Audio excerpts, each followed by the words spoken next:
चलिए गाइस, एक केबीसी का सवाल पूछता हूँ। आप बाल किसे धोते हैं? ओह गाइस, क्या आपको पता है कि सचिन तेंदुलकर को अपने इनिशियल दिन इस दुनिया में ऐसे बहुत सारे लोग हैं जिनके साथ दिन में कुछ बुरा हो जाए। इंसानों के लिए फ्यूचर में दो ही सबसे बड़ी समस्याएं होंगी।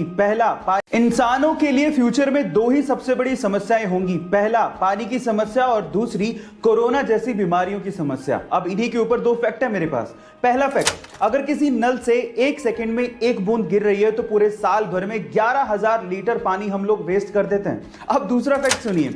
दूसरा फैक्ट ये कहता है कि अगर पूरी दुनिया में हर इंसान अच्छे से हाथ धोए तो पूरे साल भर में हम लोग 10 लाख जानें बचा सकते हैं। अब आप लोग कहेंगे कि ये फैक्ट एक दूसरे के कॉन्ट्रेरी है। बिल्कुल सही बात है। अगर हाथ हमने धोए तो पानी वेस्टेज होगा और नहीं धोए तो वैसे जान जाएगी। इधर कुआं उधर खाई।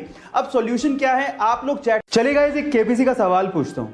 आप बाल किससे धोते हैं?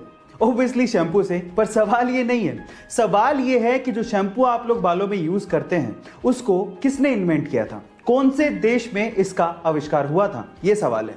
क्या आप जानते हैं? चलिए मैं आपको बताता हूं। शैम्पू का आविष्कार किया गया था हमारे ही देश इंडिया में। जी हां गाइस, और इसके बारे में एक और इंटरेस्टिंग चीज बताता हूं। जब तक शैम्पू इन्वेंट नहीं हुआ था लोग अपने बाल मिट्टी से धोया करते थे। और क्या आपको पता है कि जो शैम्पू वर्ड है वो कहां से आया?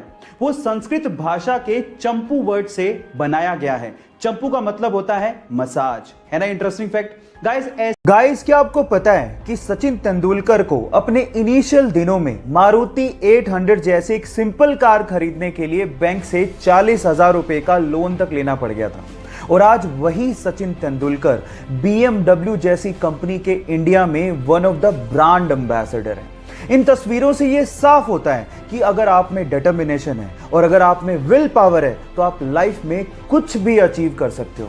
इसीलिए अपने आप पे विश्वास रखो और जिस चीज को कर रहे हो उसको करते रहो तब तक जब तक आपको सफलता हाथ नहीं लग जाती। इस बारे में आपका क्या ख्याल है? इस दुनिया में ऐसे बहुत सारे लोग हैं जिनके साथ दिन में कुछ बुरा हो जाए या फिर उनका मूड ऑफ हो जाए तो वो पूरा दिन अपना खराब कर लेते हैं। और अगर आप भी उनमें से एक हैं और अगर आप सक्सेस पाना चाहते हैं तो मेरी ये बात ध्यान से सुनिएगा। सपोज कीजिए कि आपके पास 86,400 रुपए हैं और अगर उनमें से कोई 10 रुपए आपके चुरा ले तो क्या 86,390 रुपए आप लोग फेंक देंगे? नहीं ना। इसी तरह से पूरे दिन में आपके पास 86,400 सेकंड होते हैं और उनमें से अगर कुछ वक्त बुरा चला जाए या फिर कोई आपका मूड खराब कर दे तो उसकी वजह से बाकी बचा हुआ दिन आपको खराब नहीं करना चाहिए। अगर आप लाइफ में सक्सेस पाना चाहते हैं तो इस मंत्र को ध्यान रखिएगा।